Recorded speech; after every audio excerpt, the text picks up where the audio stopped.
Assalamualaikum warahmatullahi wabarakatuh. Alhamdulillahirrabbilalamin. Hari ini kita kembali belajar dengan video pembelajaran dan materi yang akan kita bahas. Kita melanjutkan materi ya.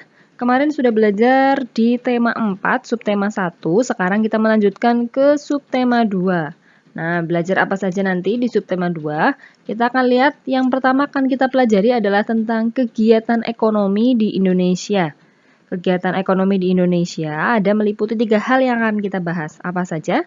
Yang pertama ada kegiatan produksi, kemudian distribusi dan konsumsi. Apa itu kegiatan produksi, distribusi, dan konsumsi? Baik, mari kita cek satu persatu. Yang pertama adalah kegiatan produksi. Apa itu produksi? Produksi adalah menghasilkan barang atau jasa. Jadi kegiatan produksi itu yang menghasilkan ya, bisa bentuknya barang ataupun jasa. Kemudian orang yang melakukan kegiatan produksi itu atau orang yang membuat itu namanya produsen. Oke, sekarang produksi itu meliputi 3 secara garis besar ya. Ada produksi bahan mentah, contohnya ini beras, terus biji kakao dan kayu, karena dia itu diambil bahannya itu masih mentah. Dia harus diolah lagi untuk menjadi barang yang akan kita gunakan atau kita konsumsi. Kemudian ada produksi bahan setengah jadi. Jadi bahan ini sudah diolah tapi belum jadi, masih harus diolah kembali. Contohnya ada benang. Benang sudah jadi ya karena diolah dari kapas, tapi dia harus diolah lagi untuk bisa dijadikan sesuatu yang kita gunakan. Tepung beras, tadinya dari beras yang masih butiran, dari padi yang masih ada kulitnya, lalu digiling jadi tepung. Tapi kan kita tidak makan tepung ya, tepungnya harus diolah, membuat kue, untuk buat gorengan-gorengan misalkan. Terus kayu yang sudah dipotong. Ada kayu yang gelondongan, itu kalau bahan mentah. Nah, kalau setengah jadi itu sudah digergaji. Jadi dia bentuknya sudah kotak-kotak panjang, sudah balok ya.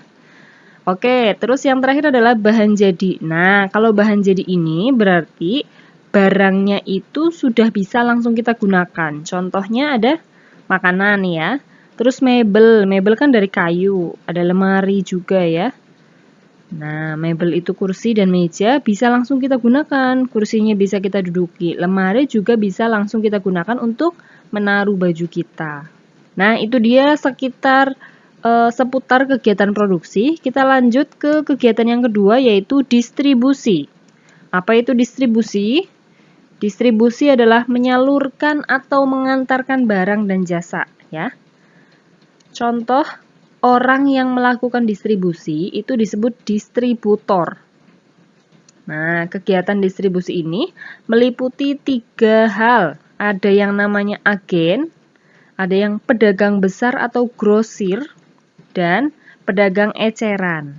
Nah, kalau agen itu biasanya dia mengambil barang langsung dari produsennya. Dia ngambil langsung ke pabriknya ya.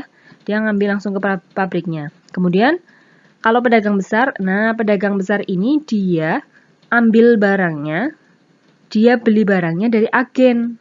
Dia belinya dalam skala yang besar, dia belinya yang banyak. Nah, setelah itu pedagang besar nanti dia akan dibeli juga oleh pedagang eceran. Pedagang eceran itu yang sering kita jumpai, warung-warung, atau yang di pasar misal. Nah, pedagang eceran ini yang langsung berhubungan dengan konsumen, dengan kita, para pembeli, ya. Itu dia pedagang eceran. Contohnya nih kegiatan distribusi. Nah nih di pasar, jual beli di pasar ya. Ini ada kegiatan pedagang eceran sedang menjual atau mendistribusikan barang-barang. Ini juga ada pedagang keliling yang pakai gerobak, itu juga pedagang eceran ya. Oke, kita lanjut ke kegiatan berikutnya yaitu konsumsi. Kegiatan konsumsi adalah menggunakan atau menghabiskan barang dan jasa, ya. Jadi kalau kita menggunakan, kita habiskan, itu namanya konsumsi. Nah, orang yang melakukan kegiatan konsumsi disebut konsumen. Jadi kita itu sebagai konsumen karena kita menggunakan atau menghabiskan barang dan jasa.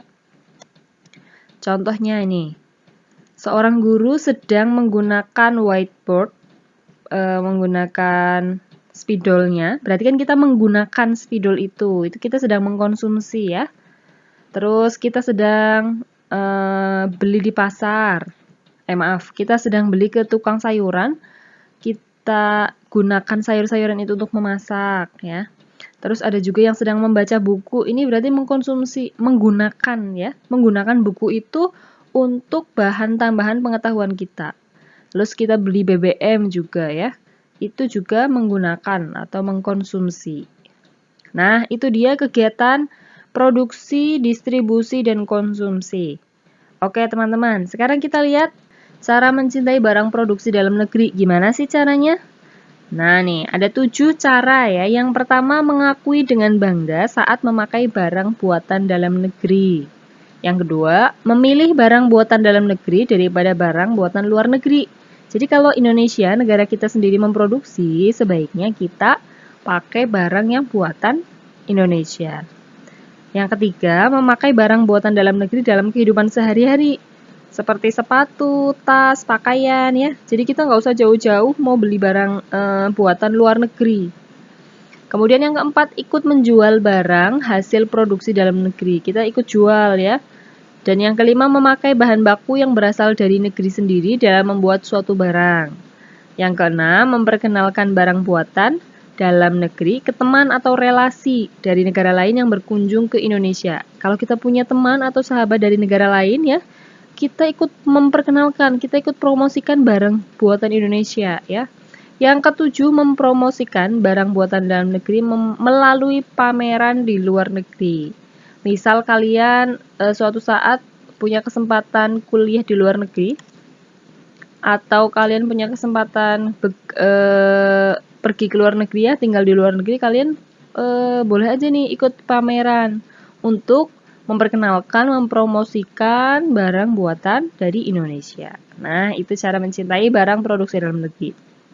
Baik teman-teman, agar kita lebih paham tentang kegiatan produksi dan konsumsi, di halaman 50, nah di halaman 50 itu ada beberapa latihan soal.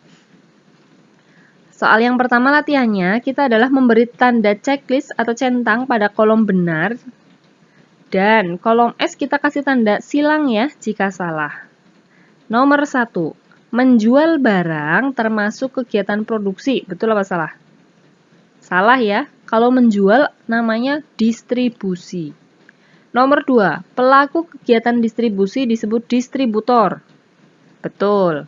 Salah satu kegiatan konsumsi adalah menggunakan angkutan umum. Konsumsi kan tadi artinya menggunakan ya, memakai. Berarti ini betul. 4, distributor membantu produsen dalam rangka menyalurkan barang produksi. Betul ya. Nomor 5, industri sepatu dan tas. Industri sepatu dan tas kulit merupakan salah satu kegiatan produksi. Ya, betul. Nomor 6, pelaku kegiatan produksi adalah konsumen. Bukan. Kalau produksi pelakunya namanya produsen. Jadi ini salah. Nomor 7, salah satu pelaku distribusi adalah pedagang di pasar induk. Betul. Nomor 8, kegiatan menghasilkan barang atau jasa disebut konsumsi. Menghasilkan loh ya. Salah. Kalau menghasilkan barang atau jasa namanya produksi ya. Nomor 9, pengrajin mebel merupakan pelaku produksi. Betul. Nomor 10, mengirim barang merupakan kegiatan distribusi. Ya, betul. Oke, itu dia latihan soal di halaman 50. Masih ada satu latihan soal lagi di halaman 51. Silahkan buka buku tema 4 kalian di halaman 51. Kita isi bersama. Nah, yang sudah ada di tabel itu yang menulis buku ya. Menjual beras sudah, makan ikan sudah. Berarti kita tinggal masukin kata yang lain yang belum di ini ya. Kita dari yang pertama, menonton televisi. Ini kegiatan apa? Konsumsi ya. Pedagang roti keliling, berarti dia menyalurkan nih. Berarti kegiatannya distribusi. Memerah susu. Kalau memerah susu berarti kan menghasilkan. Artinya dia kegiatan produksi. Memakai seragam, konsumsi ya. Melukis pemandangan, berarti kita nanti dapat hasilnya, hasil pemandangan. Berarti kegiatannya produksi. Menjual baju secara grosir, distribusi ya. Membaca buku, konsumsi. Pedagang pasar induk, distribusi ya. Menggunakan angkutan, ya konsumsi. Mengantar barang, distribusi. Beli bahan bakar, konsumsi. Menjual tas secara grosir. Nah, ini adalah distribusi. Membeli pensil. Pengrajin kursi, berarti ini menghasilkan. Nah, membuat kue-kue kering, menghasilkan nih, berarti produksi. Mengolah ikan kaleng. Mengolah. Nah, dia berarti produksi. Membuat empek-empek. Produksi. Beternak ayam, berarti ayamnya jadi makin banyak.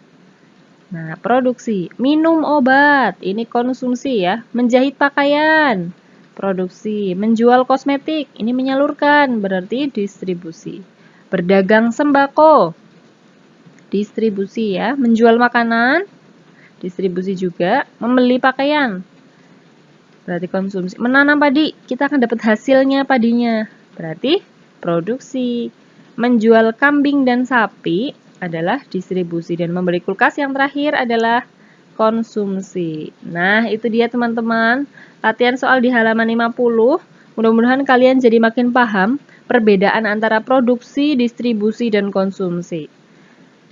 Terima kasih banyak sudah menyimak video pembelajarannya. Materi di subtema 2 tentang kegiatan ekonomi di Indonesia cukup sampai di sini dulu.